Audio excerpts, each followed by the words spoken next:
Halo semuanya, jumpa lagi bersama saya di channel Henta Orista. Semoga kita semua senantiasa dalam keadaan sehat dan selalu dalam berkat Tuhan. Nah, kali ini saya ditemani sama seseorang. Ya, kebetulan saya berjumpa dengan beliau ini itu pada saat sesi latihan ya. Latihan ya. Iya, Latihan. kebetulan Bapak ini adalah seorang dari wali murid, orang tua murid gitu ya. Beliau ini namanya Pak Didi Yuda Pranata. Didi Yuda Pranata. Oke, lurus ya Pak? Iya. Ya, betul. Berprofesi sebagai lawyer. Betul, sebagai lawyer. Lawyer, law firm Didi Yuda. Betul. Betul. Oh, itu lokasinya di mana Pak? Kalau boleh tahu Pak? Jadi kalau kantor saya itu ada di Wonosobo. Oh, Wonosobo, kantor di Di Wonosobo. Wonosobo. Tahun 99 saya mulai buka. Oh, tahun 99 mulai buka.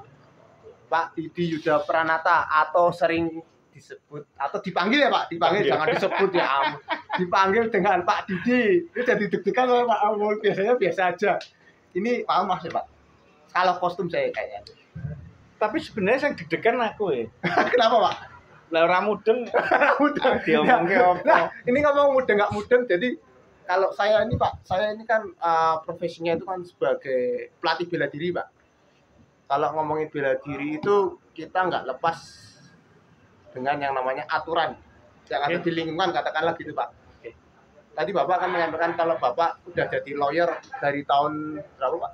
99 ya Pak ya, tahun 99. Kalau saya sebagai orang awam Pak, bela diri itu kan sebagai sarana olahraga sekaligus juga sebagai apa ya, bekal kalau misalnya kita di luar sana dapat ancaman. Nah, menurut Bapak sendiri sebagai orang hukum nih Pak, bela diri itu seperti apa Pak? Kalau setahu saya Ya. Bela diri itu kan apa ya? Jadi membela diri artinya untuk menjaga diri kita ya, menjaga diri kita dari ancaman ya, atau dari serangan ya, baik ancaman karena nyawa maupun harta kan gitu ya. Kalau hubungan sama hukum berarti bela diri itu membela diri kita sendiri ya gitu ya. Tapi jenisnya membela diri kan bermacam-macam. Betul. Ya. Kalau bela diri mungkin membela diri secara fisik kan gitu ya, secara fisik yang dapat terlihat secara nyata kan gitu ya. Mungkin barangkali gitu ya Mas ya. Kalau membela diri secara fisik. Nah, kemarin kan saya sempat beberapa kali dan juga di berita banyak itu Pak. Orang tuh membela diri tapi tetap ada proses hukumnya, itu bagaimana ya Pak? Kalau sebagai orang awam itu kan lihatnya, aku membela diri tapi kok masih di proses hukum. Mungkin Bapak bisa bercerita. Ya. Jadi kenapa orang membela diri ya? Untuk membela diri, lalu misalkan contoh di jalan ya, di jalan kita diancam seseorang ya, mau dipukul lah. Atau suatu sebab apapun juga, peristiwa di jalan misalkan, lalu kemudian kita mau dipukul ya kan, lalu karena seseorang ini memiliki apa, bela diri ya, kemampuan bela diri ya, misalkan nih seperti Mas Henta ini ya, Mas Henta ini yang juga bela diri taekwondo ya. Nah itu kalau dihubungkan secara hukum ini kita melihat kepada unsur perbuatan kita ketika membela diri. Unsurnya atau niatannya. Nah, artinya di dalam hukum pidana yang saya maksud dalam hukum pidana ini misalkan entah itu penganiayaan ya, penganiayaan baik itu ringan, luka berat sampai dengan menimbulkan suatu kematian. Maka ini dilihat dari unsur pertama, yaitu apakah si pembuat atau si pelaku ini, melawan hukumnya dengan sengaja, ya, dengan sengaja atau dengan maksud, untuk melukai seseorang. Entah itu dengan luka ringan, luka berat, ataupun sampai menimbulkan kematian. Nah, pengertian dengan maksud di sini itu adalah timbul dari niat. Nah, itu yang menurut saya adalah sejauh mana sih pembelaan diri, ya, pengertian pembelaan diri. Apa yang harus kita lakukan ketika kita memiliki keterampilan bela diri, betul, dan membela diri, baik membela nyawa maupun hartanya gitu ya. Gitu. Berarti kalau lagi niat, kalau misalnya teman-teman ya, jangan saya lah ya, jangan teman-teman punya kemampuan bela diri gitu. Orang yang punya kemampuan berarti harus punya kontrol yang baik gitu ya Pak. Betul sekali. Karena dengan kontrol yang baik mungkin niatnya nanti juga nggak over gitu ya. Ya, jadi begini. Jadi dilihat dulu seperti ini. Yang namanya membela diri, ya, membela diri kemudian dapat terbebas, ya, dapat terbebas dari ancaman hukuman, karena setiap perbuatan pidana mengandung suatu ancaman pidana. Pidana ya, Pak. Pidana, ya. Nah, itu kalau perbuatan pidana, bukan pelanggaran, ya, saya katakan bukan pelanggaran.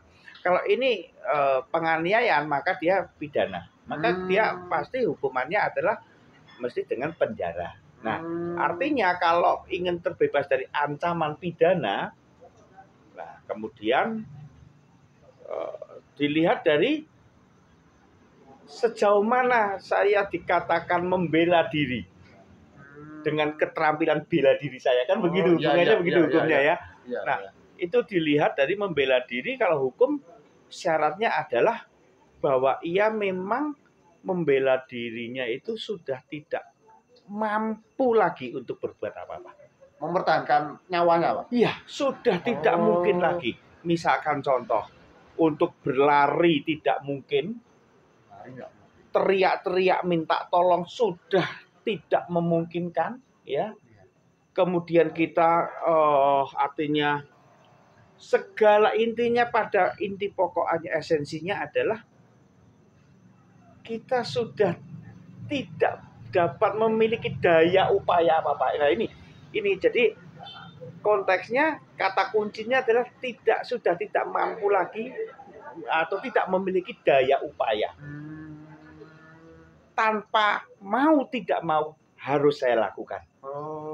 Gitu. Nah, itu maka perbuatan, tindakan kemudian melukai, ya, melukai itu tadi,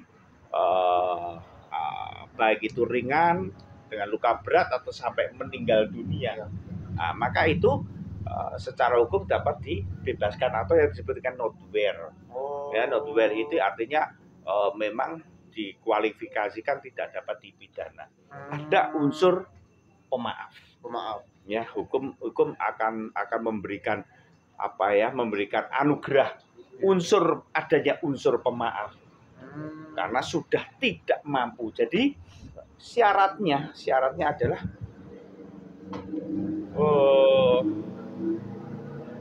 tindakan yang kita lakukan karena memang sudah tidak memiliki daya dan upaya apa-apa. Itu pengertian membela diri yang tidak dapat dihukum.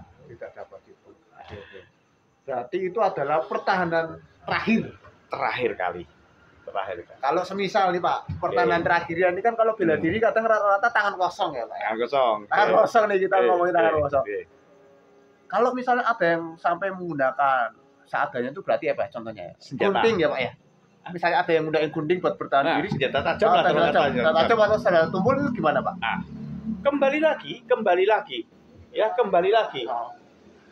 Meskipun yang mengancam kita, atau yang akan melukai kita, membawa senjata tajam, tidak kemudian hukum tidak akan memandang, ya, tidak akan dikesampingkan. Apakah karena kita tangan kosong, lawan kita yang mengancam menggunakan senjata tajam, lalu kita berhak, ya? Nah, artinya apa? Dengan demikian sudah ada niat ya. Ada niat, ada ormah, ada ormahnya, ada dengan sengaja. Ormah itu apa ya Pak? dengan sengaja. Oh, dengan sengaja. Ya, Orka itu bahasa apa nih? bahasa Belanda. Oh, bahasa Belanda nih, baru tahu nih. Ada dengan maksud dan dengan sengaja. Dengan maksud dan Ya, sengaja. dengan sengaja ingin melukai seseorang. Iya, iya. Atau dengan maksud ingin melukai seseorang. Lah ini tidak mungkin memiliki yang disebut dengan unsur apa tadi dapat diberikan apa ya namanya bebas ya. Artinya wah tidak ada niat ya, udah ada niat bahwa ada tajam niat. ya, Pak. Nah, Itu kan bagi yang membawa, Pak. Oke. Kalau bagi yang terancam gimana, Pak? Justru itu Terancam. yang kita bahas kan yang terancam. Yang terancam misalnya terancam yang ngancam nih tangan kosong. Oke. Terus yang terancam tuh tiba-tiba nemu gunting atau pisau itu masih bisa disebut sebagai membela diri. Membela diri, betul. Jadi membela diri konteksnya kan di sini mungkin ya Mas ya. Artinya membela karena kita punya keterampilan bela diri, membela diri kita harta dan nyawa kita, betul. Ya. Lalu kemudian dihubungkan dengan keterampilan kita bela diri, betul. Ya. Itu tadi yang saya sebutkan. Kalau betul. Sekarang kebalikannya, yang diancam nggak memiliki kemampuan bela diri, ya loh. Betul, yang satunya memiliki kemampuan bela diri, betul. Bisa juga terjadi kejahatan begitu. Nah, misalkan nih ya, misalkan contoh, ada seorang perempuan, ya, seorang perempuan. Ini cocok Pak. Ya, sering. Ini ben roto luwes. Iya, ada seorang perempuan. Misalkan, nah kita duduk ini ya di kafe dia sendirian, betul. Ya. Lalu diancam, betul. Ya, diancam dengan seseorang yang memiliki keterampilan bela diri, ya toh, entah dengan cara apa dia ingin diperdaya. Betul. Nah, kebetulan di depan meja ini yang dia lagi makan roti apa ya, iya. Ada pisau roti. Nah, keadaannya adalah dia sudah tidak mampu lagi. Ini syarat kembali lagi. Sudah tidak mampu lagi untuk membela dirinya. Tidak ada daya upaya selain saya harus mempergunakan pisau ini untuk melukai orang yang mengancam. Itu ya Mas. Jadi seperti itu. Itu loh konteksnya. Berarti kalau gitu intinya pertahanan diri paling terakhir lah. Paling terakhir. Kalau punya syukur puji Tuhan, kalau nggak punya berarti itu kayak naluri berarti gitu ya Pak ya? Ya gini Mas. Jadi intinya kan yang saya contohkan tadi, dia lari sudah tidak mungkin. Misalkan lari. Ada betul. 2 orang nih dikepung. Menghindari pertikaian ya. Pintunya ditutup. Betul. Nah, lari nggak mungkin. Betul. Mau teriak tidak memungkinkan lagi. Mau melawan dia punya bela diri. Betul. Ya. Betul. Nah, apa yang harus saya lakukan untuk mempertahankan nyawa dan harta saya? Selain adanya ya satu-satunya alat ini. Iya. Saya gunakan. Nah, kebetulan alat ini di depan saya. Paling ketika dekat. Dia menyerang ya saya tusuk. Iya. Nah, itulah yang disebut pengertian membela diri. Yang kemudian itu oleh hukum ada hal-hal yang disebut dengan unsur-unsur pemaaf. Unsur pemaaf. Ya, oke. Ini mudeng lah ya. Jadi kalau seandainya kita udah nggak punya daya upaya lagi buat minta tolong, melarikan diri, ataupun apalagi kita nggak punya pengalaman ya Pak, kemampuan, itu masih bisa sebagai defense-nya ya tadi itu ya Pak. Defense-nya seperti itu. Seperti apa itu masih bisa digolongkan sebagai pembelaan diri ya. Pembelaan diri. Karena ada unsur maaf ketika nanti ada proses hukumnya ya Pak. Iya. Oke. Tapi beda lagi kalau dengan keterampilan Mas Henta tadi itu pinter bela diri ya, pandai bela diri. Kemudian dia mempergunakan keterampilannya untuk menyakiti, misal contoh di jalan raya ya, di jalan raya terjadi sedikit gesekan lah. Nah, kemudian mukul hanya sekali 2 kali lah karena kita diserang, lalu mestinya kita hanya bisa semestinya yang keterampilan bela dirinya bukan kemudian melawan, tapi membela diri artinya saya bertahan dulu dong. Betul. Ya kan saya bertahan dulu, entah menangkis, entah minta bantuan, entah teriak, kan begitu dulu. Betul. Nah, tetapi tidak yang dipergunakan karena saya diserang, saya langsung melawan. Nah, ternyata karena kita keterampilan bela dirinya cukup, ya, cukup memiliki, lawan kita nggak memiliki, sekali dipukul jatuh. Betul. Itu tidak dikatakan sebagai unsur membela diri dan pengertian hukum. Malah bisa jadi Ya, bumerang bisa Pak? jadi bumerang. Ya itu. Ya jadi harus dibedakan di sini. Harus dibedakan di sini. Iya. Dibedakan di sini. Tuh, hati-hati tuh yang punya kemampuan bela diri tuh, jangan asal mukul, Jangan musul. jangan asal emosi ngundain ilmunya gitu ya. Ternyata dengar sendirilah dari Pak Didi ini tuh kan, daripada saya ngomong gitu kan, bukan ahlinya kayak gini kan, ternyata itu yang bisa buat kita agak repot ya Pak ya. Akan dapat proses hukum gitu ya. Betul. Seperti contoh lagi, ada lagi ya, karena kita punya keterampilan nih, ada ibu-ibu kecopetan gitu. Ya cukup kita punya keterampilan kan, kita membela harta benda orang lain itu sah-sah saja. Nah, itu ya cukup dengan misalkan kita hanya sekedar melumpuhkan, mungkin begitu ya. Pengertian pengertian bukan menghabisi ya Pak. Ya bukan menghabisi ya, atau bukan dengan sengaja dan dengan maksud untuk melukai seseorang, tapi melumpuhkan, nah beda. Oh iya. Berarti kalau membantu gitu boleh Pak, membantu orang lain dalam ancaman gitu. Ya saya rasa barangkali mestinya yang saya ketahui, atau mungkin Mas Enta lebih tahu ya. Yang namanya membela orang lain, kebenaran kan mungkin seperti itu ya, nggak punya ilmu bela diri pun yang begitu ya. Cuma karena kita punya kemampuan kan lebih pede, satu tingkat lah, satu tingkat biasa gitu. Iya. Nah kalau seperti saya ada orang seperti itu ya mesti melu Melayu. Karena saya nggak punya keterampilan. Nah beda dengan mentalnya beda kan gitu. Jadi sifatnya hanya melumpuhkan. Sebenarnya itu saja. Jadi kata kuncinya cukup dilumpuhkan ketika kita masih mampu untuk berlari, masih mampu untuk menangkis, masih mampu minta tolong. Ya sudah, kita bisanya melumpuhkan. Iya. Makanya sebenarnya kita juga nggak boleh kayak menyalahkan kayak pihak berwajib ya Pak ya. Maksudnya bagaimana? Misalnya ada orang bantu, tiba-tiba orang ini dipanggil suruh jadi saksi atau apa, proses itu memang prosedur ya Pak secara hukum gitu ya. Secara hukum memang prosedur ya, prosedur. Gitu. Tapi pengertian prosedur itu selama memang digariskan oleh ketentuan. Ya, ketentuan undang-undang yang banyak, ketentuan undang-undang di Indonesia itu banyak sekali ya yang menentukan hal-hal demikian, termasuk sebagai saksi, sebagai pelapor, terlapor dan sebagainya. Ini belajar hukum nih kalau kayak ya enggak begitu, tapi hubungannya begitu. Makanya begini Mas. Kemudian misalkan kita membela diri kita, kemudian orang itu akhirnya meninggal dunia nih contoh ya. Lalu kita dipanggil polisi atau ditangkap polisi, lalu kita dituduh menganiaya sampai meninggal dunia. Nah, lalu kita membela diri. Aku membela diri, aku rasa salah. Enggak begitu. Prosesnya tetap berjalan.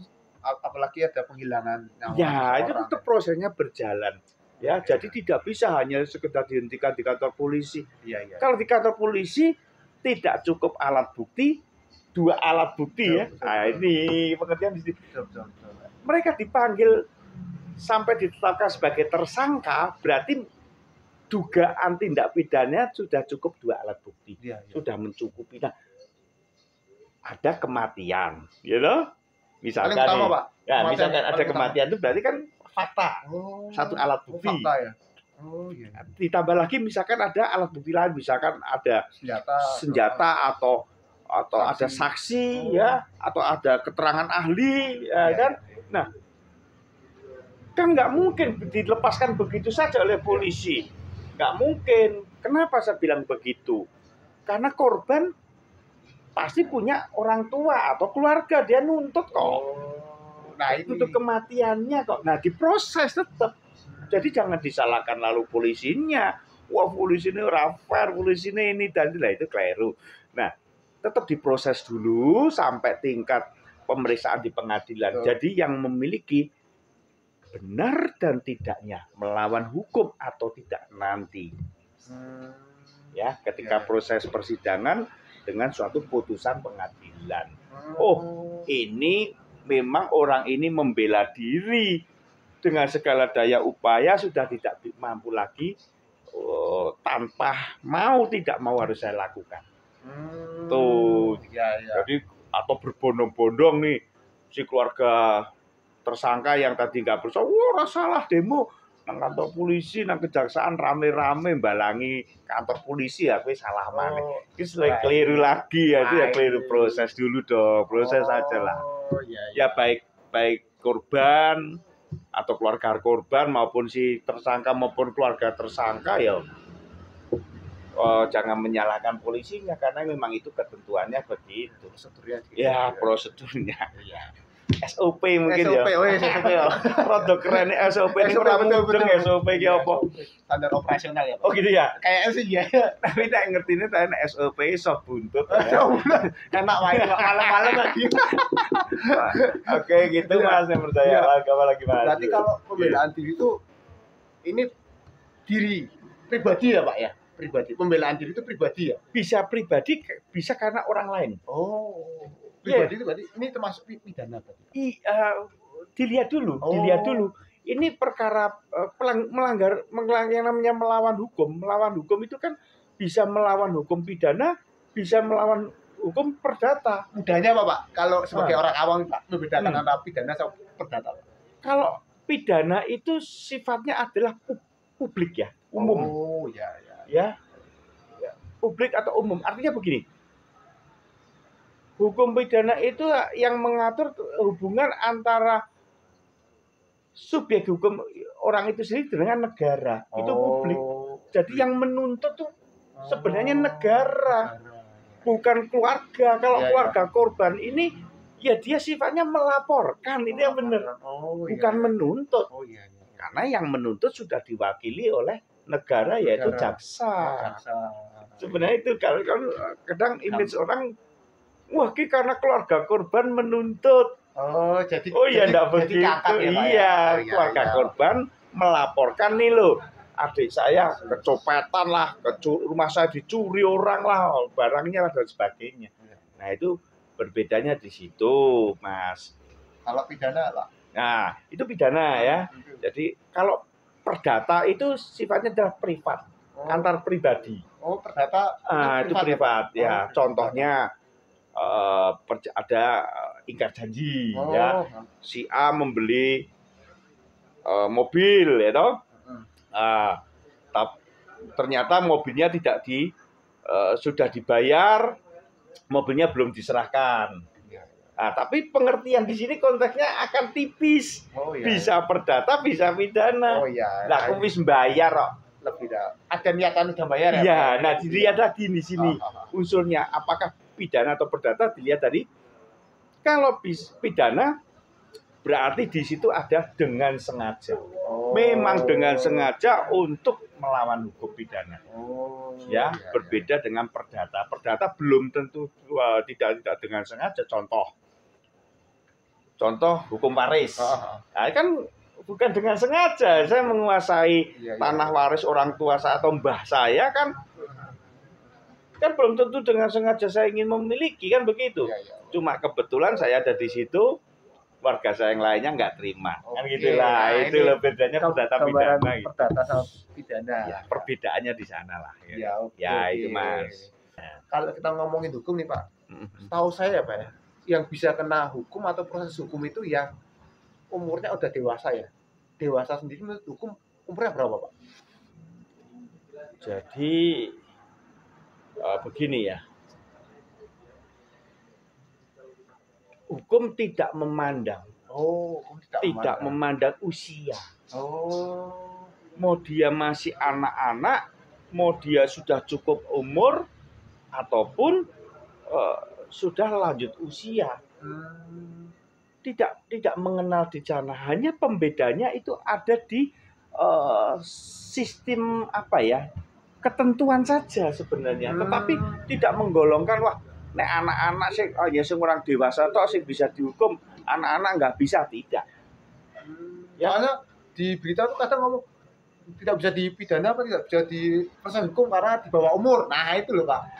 Tidak, itu keliru. Oh. Itu keliru. Sekarang ada peradilan anak kok. Ya kan begitu, ada peradilan anak, kemudian juga nampaknya masuk ke lembaga pemasyarakatan, juga lembaga pemasyarakatan anak. Iya. Jadi nggak begitu. Jadi hanya penggolongan tentang aturan saja. Contoh, misalkan dia melakukan penganiayaan dengan temannya ya. Nah, ini kemarin sudah ya, anak masih SMP pinter taekwondo ya loh. Nah, kayak Pak sensor ini dirinya ya, gitu ya. Misalkan ya, gitu ya. Misalkan loh teman-teman dari misalkan loh ini misalkan. Nah, pinter ya. Tapi nggak apa-apa. Justru saya menyebutkan ini saya rasa penting juga karena kalau yang saya tahu taekwondo paling bagus lah ya, menurut saya bagus menurut saya. Harap berbangga tuh. Harus bangga gitu. Jadi dia pintar taekwondo, SMP belum emosinya belum stabil, bersinggungan dengan teman satu kelas, ya kemudian memukul atau menendang ya dengan kemampuannya dan dengan sengaja sampai melukai temennya. Nah, makanya ini adik-adik yang taekwondo juga jangan dipergunakan seperti itu, melindungi keluarga dan diri sendiri itu yang paling penting ya. Itu sebenarnya begitu. Nah, hanya singgungan sedikit orang garap PR diolok-olok marah ya. Kalau bercanda juga Pak, bercanda kelewatan juga bisa ya Pak? Bisa lah itu, ya dengan keterampilannya sudah pinter mateng, mukuli, melukai, bisa pidana. Nah misalkan itu, nah maka misalkan ancaman dia hanya melukai, ancamannya misalkan pasal 351 ayat 1 ya, yang ancaman hukumnya itu hanya 2 tahun ya, dia hanya 1 tahun karena dia masih di bawah usia, maka hanya 1 tahun. Nah jadi ini adik-adik itu ya yang pinter-pinter punya keterampilan bela diri ya jangan kemudian ya dengan pengen dengan sengaja atau dengan maksud ingin melukai ya. Itu contohnya seperti itu. Jadi, nah akan berbeda dengan perdata. Anak di bawah umur digolongkan di bawah umur atau bihwan itu tadi bahasa Belandanya bihwan, di bawah umur itu dia belum memiliki, jadi akalnya karena masih di bawah usia. Pola pikirnya ketika dia melakukan suatu transaksi misalkan jual beli, maka dikatakan dianggap tidak sah. Karena belum cukup umur. Nah, tadi seperti yang Mas Henta tanyakan, usia anak-anak berapa sih? Usia anak-anak dianggap dewasa. Itu kemudian dilihat, karena di Indonesia luar biasa hebatnya ya. Indonesia itu memang luar biasa. Bineka Tunggal Ika, ya toh. Wadatnya banyak, hukumnya pun banyak.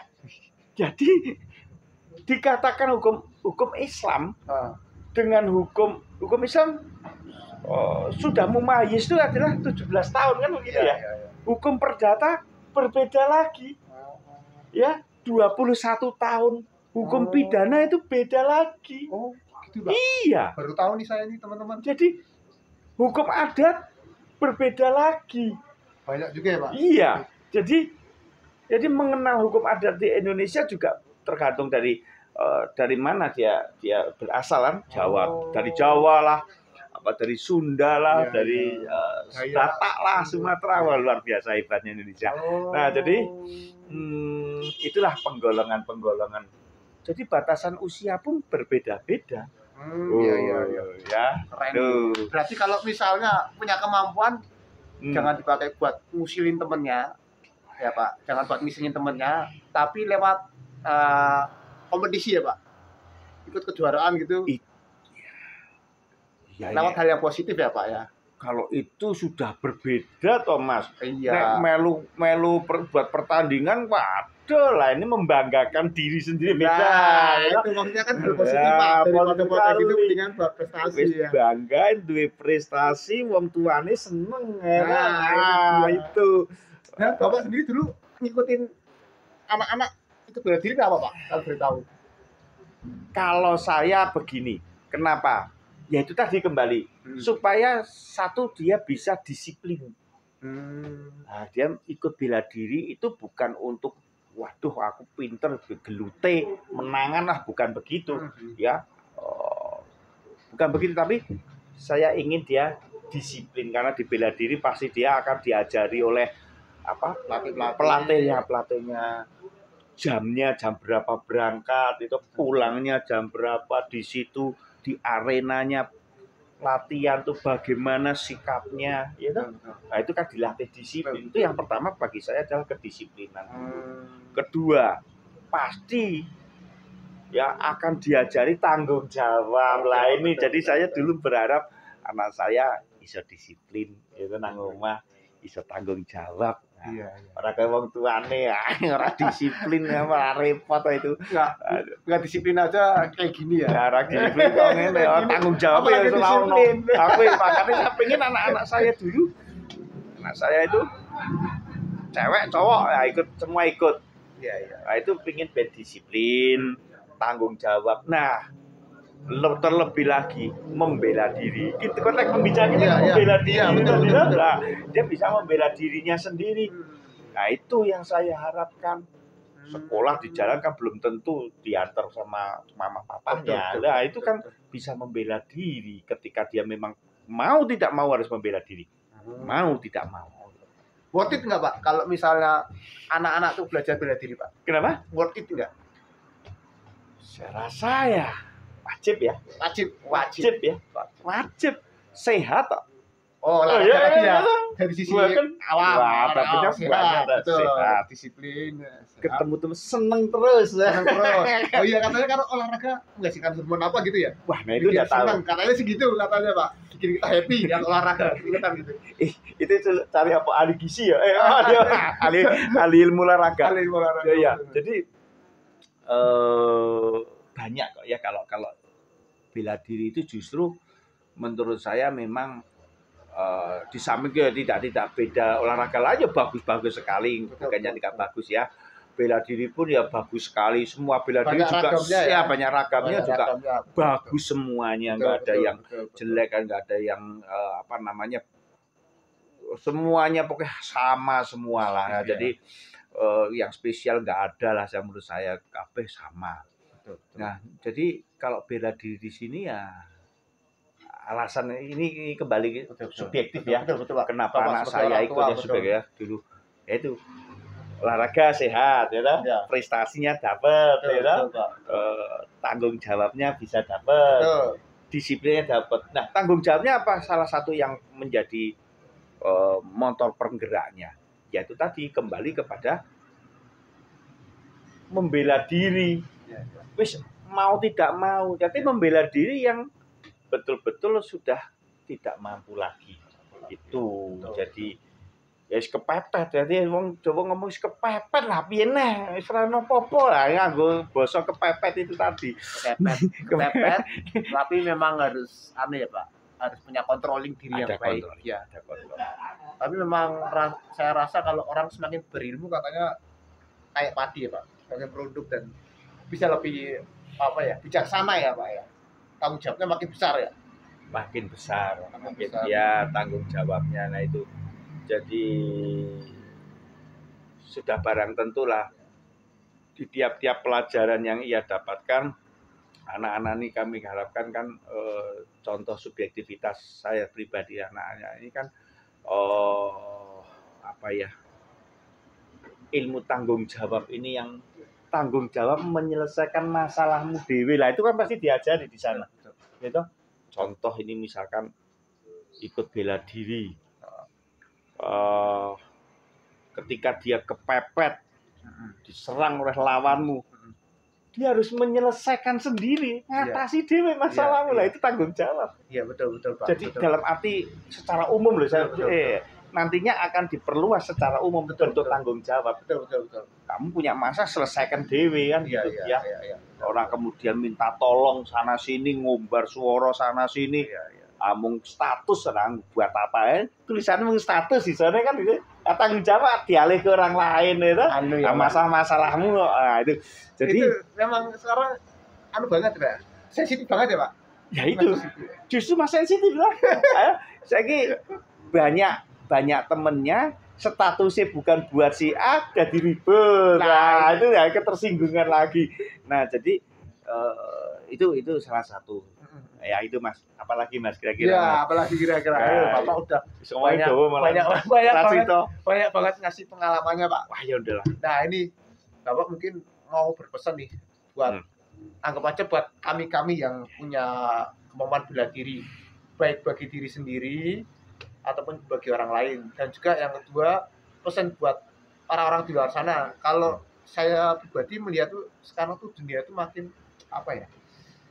Tatanannya itu semakin nggak jelasnya itu maksudnya tuh tidak bisa terduga lah Pak, intinya gitu. Ya. Gimana Pak? Mungkin ada saran buat yang punya kemampuan kayak kami pelatih, bagi orang yang belum belajar bela diri yang tadi Bapak bilang. Ya. Jadi kalau kepada para pelatih bela diri ini ya paling penting adalah bukan hanya prakteknya saja yang diajarkan, tetapi ilmu teori secara sosial keadilan itu perlu disampaikan saya rasa. Tapi menurut saya kebanyakan mereka hanya prakteknya ya. Wow, ini jurusnya ini mungkin ya, ini tangkis. Tetapi dia tidak diajarin. Jarang sekali mengajarkan teori pengertian teori ketika kita berhubungan dengan teman-temannya, rekan-rekannya itu. Saran saya ya dikasih juga ilmu apa ya? Kehidupan. Mungkin kehidupan ya, atau ilmu tanggung jawab dan disiplin tadi ya, sosial tadi ya. Ini loh, kamu punya bela diri ini juga dipergunakan untuk menolong orang lain lah. Nah itu ya saran saya seperti itu ya mungkin ya. Nah, moralnya ya Pak, moralnya yang tanggung jawab. Iya, tanggung jawabnya. Ya, terus kemudian berpandai-pandailah mempergunakan ilmu bela diri itu. Ya. Bukan untuk dengan maksud dan dengan sengaja untuk melukai. Ya. Kata itu mungkin dihapus lah.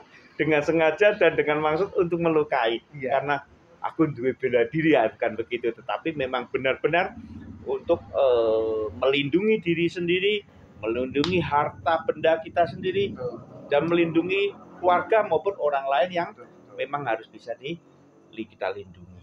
Kayak kata lagu ya Pak, harta yang paling berharga adalah keluarga gitu ya. Bisa itu, iya, atau bisa juga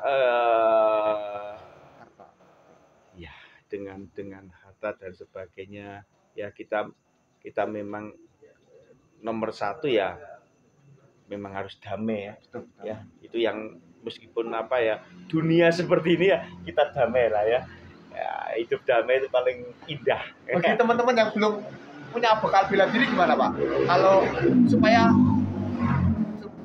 supaya tidak bersinggungan dengan penyalahan hukum tadi Pak. Nah, begini menurut saya kalau yang belum berlatih atau masih ragu-ragu itu, menurut saya bela diri itu tidak rugi.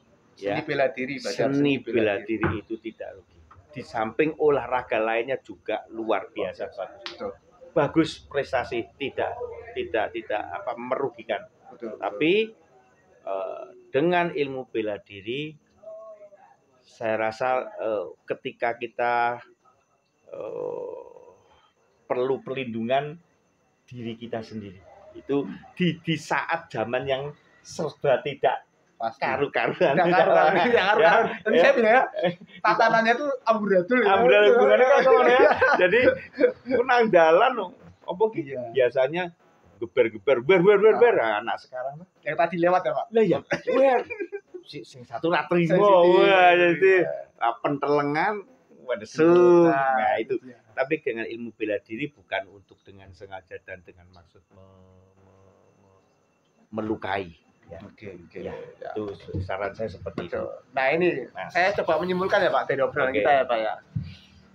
Negara Indonesia itu kan negara hukum, betul ya Pak ya. Ya. Nah kalau kita punya kemampuan, bijak-bijaklah pakai kemampuan kita. Apalagi saat kita punya kemampuan bela diri, gitu ya Pak ya. Kalau mau membela diri, ingat kita punya kontrol. Nggak cuma diri kita sendiri, tapi kita bersinggungan dengan orang lain. Apalagi nyawa orang lain, gitu ya Pak ya. Jangan sampai kita sampai mencelakakan atau amit-amit menghilangkan nyawa seseorang. Betul ya Pak ya. Betul. Terus yang berikutnya lagi adalah ketika kita merasa terancam. Tadi saya pernah buat konten Pak. Saya ngasih tahu sarannya kalau kita ingin membela diri, yang pertama adalah kita harus berteriak, meminta tolong. Oke. Terus yang kedua adalah kalau bisa lari. Iya. Yang ketiga adalah ketika kita punya kemampuan dan itu terpaksa digunakan, gunakanlah itu. Sekedar melumpuhkan mungkin ya. Oh, berarti ada batasannya. Nah, sekedar melumpuhkan. Ya. Ya. Bukan tadi balik lagi Ya. menghilangkan. Terkecuali memang sudah tidak ada daya upaya lain. Oh, selain harus saya lakukan selain melumpuhkan. Betul. Dilumpuhkan masih ngeyel lah itu. Nah, iya tuh. berarti ini tambahan dari konten saya yang dulu. Tambahan. Ada batasannya. Sekedar melumpuhkan. Nah, artinya kalau kemudian sedikit aja ya, Mas. Sekedar melumpuhkan ada tambahnya lah, ada plusnya. Kalau sudah tidak mampu lagi, ya sudah dilumpuhkan masih kita diserang, ya sudah. Apa boleh buat? Ya, kemampuan kita pergunakan. Namun di situ sudah dihilangkan sifat melawan hukumnya dengan maksud maupun dengan sengaja itu tadi sudah hilang. Artinya hukum akan memberikan hal-hal yang menjadi alasan-alasan pembenar dan alasan-alasan pemaaf. Itu ya, ingat, jadi ada alasan pembenar dan alasan pemaaf. Oke, kemudian lanjut lagi Pak. Masih lagi yang kesimpulannya, kalau teman-teman belum pernah ataupun juga malas olahraga nih, ayo mulai olahraga lagi ya Pak. Syukur-syukur bisa belajar bela diri. Ya. Itu bekalnya buat kalian masing-masing.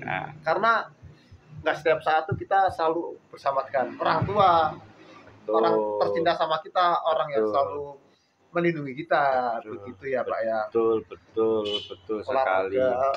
Syukur-syukur bisa bela diri. Kemudian yang berikutnya lagi adalah kayak kami ya Pak. Kami pelatih atau juga teman-teman rekan-rekan yang bisa bela diri gitu ya. Bijak-bijak ya kalau pakai bela diri ya. Jangan sampai kita semena-mena sama orang lain. Nggak boleh. Selalu ingat kita di negara hukum dan kita bersinggungan sama orang lain. Sosialnya banyak. Dan yang harus kita ingat adalah yang jadi tanggung jawab itu bukan cuma diri kita ya Pak, tapi kebersamaan kita. Karena kan yang namanya seni ya Pak, maaf nih. Setahu saya kalau seni itu menjaga indah. Indah. Nah itu menjaga keindahan. Jadi seni bela diri. Berarti bela diri sing indah kan gitu, sudah keindahan kan, menjaga kehidupan supaya tetap indah. Wah, ini ketemu nih filosofinya seni bela diri ya. Mantap Pak. Seni lukis. Iya Pak, seni masak gitu. Seni masak. Mau seni nggo gawe ya toh. Malah untuk ngisru kan enggak boleh seni. Ini Pak.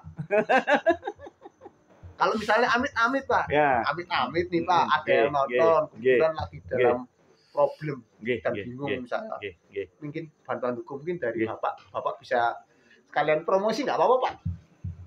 Ini memang konten ini memang channel saya memang ditujukan buat teman-teman semua. Baik, terima kasih Mas Henta, waktunya bisa ngobrol begini, seneng indah ya. Seni itu tadi bergembira ria. Jadi teman-teman, rekan-rekan saya, saudara-saudara saya, kalau ingin berkonsultasi hukum dan sebagainya, saya di 081 229 81833. Sekali lagi 081 229 081 229 81833. Atau bisa main ke kantor mana Pak? Kalau misalnya ingin sekalian main gitu Pak. Baik, kalau kantor saya ada di Wonosobo, yaitu tepatnya di Jalan Sidomulyo. Tadi ya Pak, kantornya Pak. Lihat saya kan dulu Pak. Oh ini Kantor Laufim Didi Yuda. ya, Oh iya betul. betul, di Wonosobo, Jawa Tengah. Nanti saya tag di sini ya Pak ya. Kita di sini Nah, ya, luar biasa telepon, nih. sekaligus juga kantornya. Bahagia. Ya, saya senang Pak kalau bisa saling bantu, kita sama-sama bisa berbagi. Ininya memang di konten Hentaurista kita harus bisa saling berbagi, syukur-syukur bermanfaat. Nah, syukur-syukur lagi kalau kita bisa membagikan hal baik ini ke orang lain. Amin. Ya, Amin. terima kasih Amin. sekali Pak Didi Terima buat kasih. waktunya. Ya. Jangan kapok-kapok lagi. Seandainya kita ngobrol-ngobrol lagi atau ada yang bertanya di komentar, nanti mungkin saya bisa suggest ke Bapak juga. Ya. Harusnya dari tadi pagi hingga malam. Ya ini, Ya konteks hampir 1 jam ini. Pak. Hampir 1 jam tapi ya seneng ya enggak Seneng, kerasa ya. Pak, ngerasa ini. Oke. Ini saya sebenarnya sudah lama sekali ingin ngajak ngobrol Bapak. Baru kesampaian ini mungkin Jodoh. jodoh. Jodohnya hari ini ketemu. Berkat Paskah kali Berkat Pak. Ya. Paskah. Amin amin amin. Oh, selamat Paskah ya. Selamat Paskah buat teman-teman Mas Win. semua. Teman-teman Iya. Dan semuanya. juga nih ntar lagi Lebaran Pak. Lebaran. Betul. Ya bagi teman-teman saudara-saudara saya yang muslim, selamat hari Lebaran. Mohon maaf lahir dan batin ya, ada kekurangan. Kita indah semua. Nah, kita yang penting bersatu dan indah. Satu dan Ya, indah. Terima Indonesia kasih. satu. Indonesia satu, mantap sekali Pak. Ini sudah terwakilkan ucapan dari Oke, saya. Oke, terima Pak. kasih. Terima kasih telah menonton. Kalau berkenan silahkan like dan berbagi. Kalau nggak suka dislike aja boleh. Oke, Salam sehat buat kita semua dan Baik. selalu dalam berkat Tuhan. amin. Sampai jumpa lagi. Salam. Salam. Terima kasih Pak Terima kasih. Didi. Terima kasih, Mas Teguh. Oke. Bye. Oke.